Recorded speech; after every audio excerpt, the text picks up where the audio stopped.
السلام علیکم ورحمۃ اللہ وبرکاتہ۔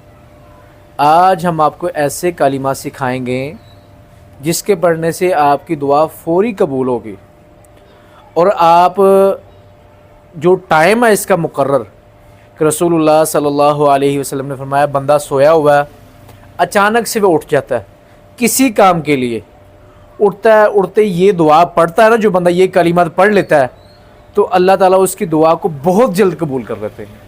انسان سویا، کسی کام کے لیے اٹھا، اچانک سے اسے یہ دعا یاد آ گئی، جب وہ بندہ یہ دعا پڑھتا ہے پھر اللہ سے دعا کرتا ہے تو اللہ اس کی دعا کو جلد سے جلد قبول کرتا ہے۔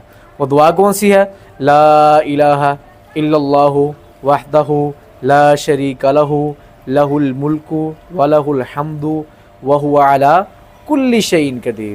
جب اس کلمات کو پڑھ کے دعا کرے گا تو اللہ تبارک و تعالیٰ اس کی دعا کو فوری اور جلد قبول کرے گا۔ تو ان کلمات کو یاد کریں، جب بھی آپ کو رات میں جاگئے، سوئے ہوئے اٹھیں تو ان کلمات کو پڑھ کے دعا کریں اللہ کے سامنے، انشاءاللہ اللہ تعالیٰ آپ کی نیک تمنا کو پورا کر دے گا۔